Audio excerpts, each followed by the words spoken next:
కదా. జాన్విస్లన్నకి స్వరం బాగాలేదు. మనిషికి స్వరపేటిక అనేది మెయిన్. ఇప్పుడు ఎందుకనంటే హేమ కూడా అంతకు ముందల మనోజ్ కుమార్ డాక్టర్ గారి దగ్గర పరిచయం చేసేది.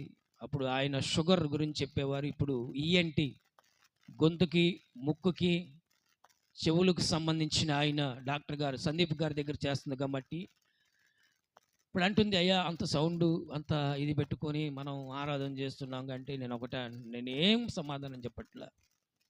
ఇయర్ ఫోన్స్ పెట్టుకొని ఆ పాటలు విన్నప్పుడట కర్ణబేరు కూడా పగిలిపోద్దట. కానీ నేను ఒకటే చెప్తున్నాను, ఆరాధన చేస్తూ చచ్చిపోతే ఇబ్బంది ఏమీ లేదు. కానీ మన స్వరము యేసయ్యనే గణపరచబడాలి. అన్నయ్య ఆరాధన ఎలా చేస్తాడు, అన్నయ్య ఎలాగా ఉంటాడు, అదంతా మీకు తెలుసు. నేను రాజమండ్రి 1వ తారీఖు వాగ్దాన సందేశకి వెళ్ళాను. మరలా నేను వెళ్ళాలి, కానీ ఆదివారం వస్తుంది, ప్రార్థన చేయండి. దేవుని చిత్తమైతే మరలా వాగ్దాన సందేశ కూడికకు, లేదంటే నేను సాక్ష్యం చెప్పాలి అక్కడికి వెళ్ళి.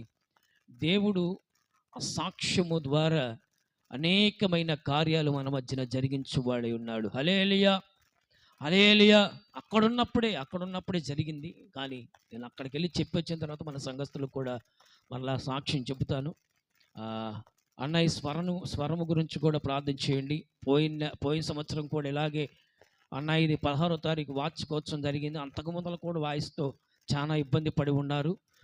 అన్నయ్య వాయిస్ మరలా సంపూర్ణమైన స్థితిలోకి రావాలి. ఇంకా ఎప్పుడు అలాంటిది మరలా రాకుండా దేవుడు కార్యము జరిగించును గాక. హల్లెలూయా, హల్లెలూయా, హల్లెలూయా.